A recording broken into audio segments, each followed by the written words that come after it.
قصبہ مظفرآباد سہارنپور سے ایک بڑی اہم خبر سامنے آ رہی ہے۔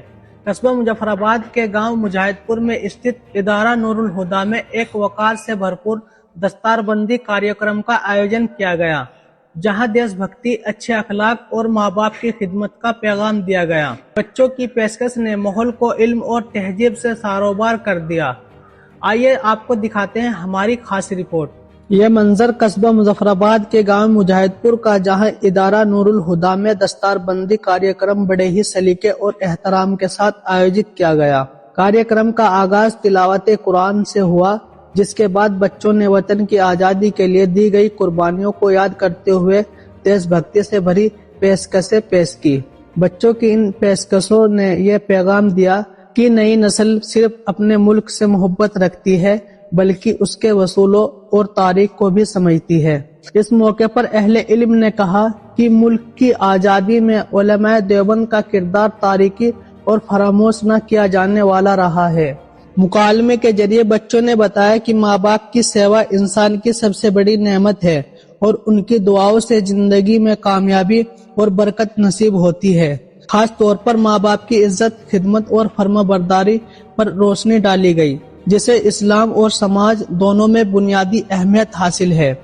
کاریہ کی سرپرستی جناب حافظ جمشید صاحب ناظم اعلیٰ نے کی۔ اس موقع پر مولوی عبد المطلب صاحب، قاری شہزاد صاحب، مولوی صاحب محمد صاحب، قاری سعدان صاحب، قاری دانش صاحب، ماسٹر دانش علی اور ماسٹر نیرج کمار موجود رہے۔ اس کے علاوہ پردھان اعظم صاحب، حاجی مہتاب صاحب اور منتظر صاحب سہت ذمہ دار شخصیتوں نے بھی شرکت کی۔ کاریہ کے آخر میں ملک میں امن و امان اور بھائی چارے اور ترقی کے لیے خاص دعا کی گئی۔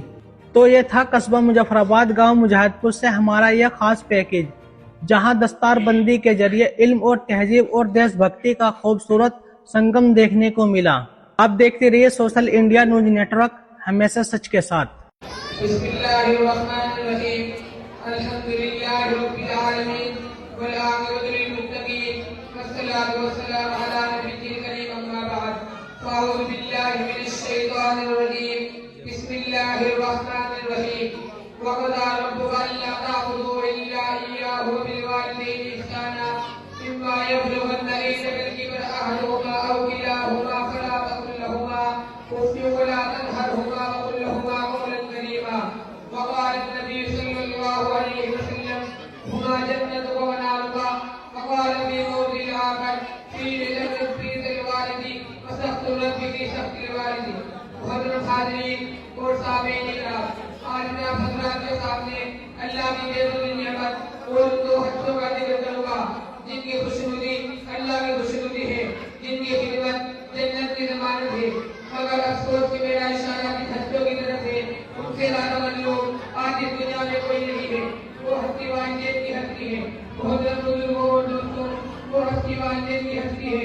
اللہ تبارک و تعالیٰ نے قرآن کریم میں اپنی عبادت اور اپنے حق کے ساتھ والدین کے حق کا ذکر فرمایا ہے، اور اس کے علاوہ اس کے آیتوں میں باری تعالیٰ نے انسان کو اپنے والدین کے ساتھ اپنے سلوک کی تعبیر کا حکم فرمایا ہے، اور اس شخص سے جنت کا وعدہ فرمایا ہے جو اپنے والدین کی خدمت کرے۔ والدین کا اپنے اولاد پر بہت احسان ہے۔ ماں کا احسان یہ ہے کہ اس نے اپنے بچے کو دودھ کی شکل میں خون پلا پلا کر بنایا اور اس کی تربیت اور پرورش میں اپنی ہر راحت قربان اور اپنی ہر خوشی نثار کر دی۔ ماں کے ساتھ جو دوسری ہستی بچے کی نوعیت و تکمیل میں شریک ہے، وہ باپ کی ہستی ہے۔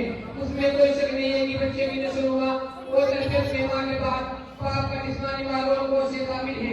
اس لیے جب بچہ ان کی محنتوں اور کوششوں سے قوت کو بہت تحقیق اور طرف دے کے وہ اپنے والدین کی خدمت کرے، ان کی خدمت کو اپنے اوپر لازم کر لے۔ والدین کی خدمت یہ ہے کہ زندگی میں ان کی جان و مال اور ان کی تعلیم کرے، محبت کرے، اور جب وہ انتقال فرما جائے تو ان کے جنازے پر جا کر دعا مرثیت کرے اور اس کے نکال ان کے علم کو پورا کرنے کی کوشش کرے۔ یاد رکھو کہ ہم نے والدین کی نافرمانی کی تو سارا اس کو دنیا میں بہت نہ ہوگا۔ کسی دانش نے کہا ہے ہما جنت و ونارها، کہ جو اپنے والدین کی نافرمانی کرے گا تو اس کی اولاد اس کی نافرمانی کرے گی۔ حدیث مبارکہ ہے فی الوالدی، حدیث مبارکہ ہے فی الوالدی کہ جو تمہاری جنت کی دولت اگر ہم ان کی فرما برداری کریں گے اور ان کے ساتھ سمجھے سلوک کی تاکید کا ہم کریں گے تو وہ دونوں ہمارے جنت بن جائیں گے، اور اگر ہم ان کی نافرمانی کریں گے اور ان کے ساتھ بدسلوکی کا معاملہ کریں گے تو دونوں ہمارے جہنم بن جائیں گے۔ کیوں؟ اس لیے کہ سیدھ ربی الوالدی وسخت ربی سخت الوالد کہ اللہ کی رضا والدین کی رضا ہے، والدین کی ناراضگی اللہ کی ناراضگی ہے۔ میرے بزرگوں اور دوستوں، ہم کو چاہیے کہ دنیا میں اپنے والدین کو راضی کرنے کی کوشش کریں اور ان کے ساتھ فرما برداری کا معاملہ کریں۔ وآخر دعوانا الحمدللہ رب العالمین۔